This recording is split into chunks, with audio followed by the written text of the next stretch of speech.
Hello, beautiful people. Welcome back, or welcome if it's your first time here. My name is Hamzat Aminat, and with me on the channel today, I have Cadence. who is. I'm an EA, educational assistant. Yes, so I have the privilege of inviting her over here because a couple of weeks ago, when I gave a summary on how it's been so far living here a year ago, I got a lot of requests of some video suggestions, and one of which is for me to talk about the resources available, whether paid or unpaid, for people with autism. And that is why I have Cadence here, because we are both EAs. Because of course I did mention my job, that we help disabled children. So here we go. So why, or welcome Oh, thank you. Thank you. for honoring the invite over here. And then I would like to ask, why did you decide to become an EA? Okay, it was kind of by accident, but I ended up loving it. So I went to university and I got my bachelor's degree in psychology, and then I was just looking for jobs. And I kind of applied to this one because, like, I've grown up around the disability community. My big brother was born with Down syndrome. Ooh. So I've kind of always been around, and I've just kind of seen how, like, I don't know, how second guessed or like underestimated people with disabilities are. And I felt really passionate about the work and like helping uplift people with disabilities and making sure that they've lived a full life. Yeah, because like you said, most of them are like secluded. Yeah. And they are not welcomed. Yeah. So yeah, doing this job too, I feel more empathetic, more passionate about them, because they are really going through a lot, I must say. Yeah. And then seeing you do your job as well, I'm like, oh my god, how I wish I could be like Cadence, because you do it with so much gratitude, you do it so much bliss, and I'm like, I need to bring you here and discuss with my people, because I was asked a question on autism. So Yeah. how do you think we can be of better help to people with autism or any disorder in general? I think people just need to like be more aware and be more knowledgeable, because the more aware and more knowledge that people hold, the less room for mistakes and the less room for like underestimating and second guessing, or like and not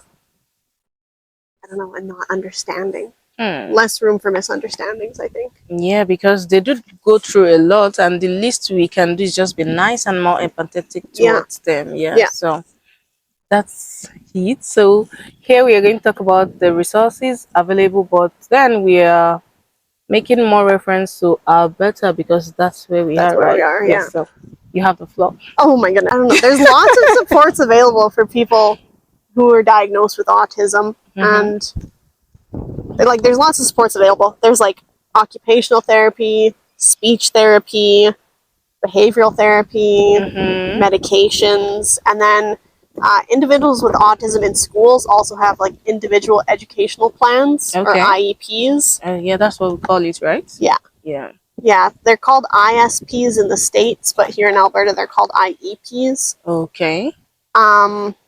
Or sometimes they're called IPPs, individual program plans. It's very confusing if you don't know what you're looking for, or like if you don't have support. But so Alberta has like lots of supports available, and they have lots of programming available. The government of Alberta has like funding for people with autism, disabilities, developmental disabilities. There's something called PDD. What does that mean? It's just persons with developmental disabilities. Oh, okay. And it's funding that they can access. And then when an individual is like an adult, then they can apply for AISH, and that's Assured Income for the Severely Handicapped. Oh, at what age? 18? Yeah. 18 and above? 18 and above for that one. Yeah, and then there's lots of like supports and like agencies and stuff. Yeah. So you can check through. Yeah. All my notes. We have to be sure of what we're dishing out. Yeah. So I'm going to put the website in the description box, so you can read more about the resources that because I'm not an expert at this, but yes.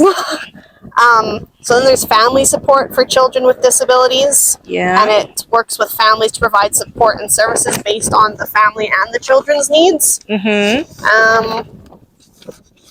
then, yeah, so those are the two provincial government resources, is the persons with developmental disabilities and the family support for children with disabilities. Yeah. But then there's also non-government resources. Yeah. So like there's Autism Alberta for all of Alberta. There's Yeah. Autism Calgary, which is based in Calgary. Yeah. There's Autism Edmonton, which is based in Edmonton. Unfortunately, we don't have Autism Lethbridge, but I'm sure there is something here for people with disabilities as well. Family center? Yeah, we have family services. Okay, family services.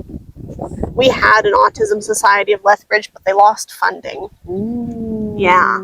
But there's still like other sources available. There's there's a place called Autism Speaks, and it's in here.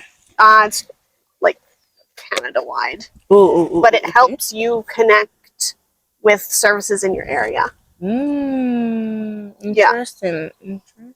So it can kind of like provide you with resources and point you the way that you need to go to access the resources and services and programs. So like respite available for people with for families and people with disabilities. So that's just like someone else coming and hanging out with your kid and providing the family support and like time and space to do things that they need. Oh yeah. So at least the family can get time to yeah, so it gives family time to do what they need to do and kind of relieve some of the burden taking care, because truth be told, it can be a lot at times. It can be taxing. Okay, so I want to digress a little bit. Yeah, for sure. Yeah, I know it's fulfilling being an educational assistant, and at the same time, I'm sure it's been challenging. How have you been able to balance it all? It's really rewarding. I really, really love what I do. Like I'm so thankful to be able to do what I do. But how do I balance? Yeah, there's tough days. How do I balance it? I don't know. People at work are really great, really supportive. Yeah. And then I make sure to like take time for myself too, and just kind of rest and relax. Unwind. Yeah. I joke with my fiance all the time that I'm like, I don't want to talk to anyone on the weekend. I just want to be by myself. Don't talk to me. Even when I get home from work, I just need like that little bit of silence. Oh, your me time, because it's very important. Right? Yeah. So that's how I balance it, making sure I get me time. That's the priority. Yeah. So, people with disabilities in Alberta get assigned a caseworker. A caseworker? What does that mean? It's just someone that helps, someone from the government that like helps assess your needs and helps connect you to like the right funding and right programming and resources and stuff. Okay. And then lots of like, in order to access lots of these resources, you typically need like an assessment done. Oh. And so generally, like you do that through like a family doctor. Like your doctor will set up like assessments and any sort of things like diagnosis and any sort of like paperwork that you need to get done to access this. And then once it's done, then you move to the next step of getting funding or getting assigned to different centers that will be of help, right? I think so. Like you're not necessarily assigned to a different centers and stuff, but they kind of guide you in the direction of like, oh, this is what you can do, what you can access with this diagnosis. Oh, that makes sense. So that's where the speech therapists come in. Speech therapy, occupational therapy, behavioral therapy. Yeah. Now I get.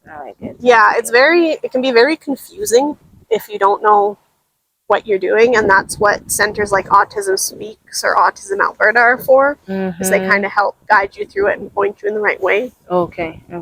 Yeah. Okay. They're resources. That makes sense. So, can you give a little bit of summary of like your responsibilities as an educational assistant? I know, but then I'm asking.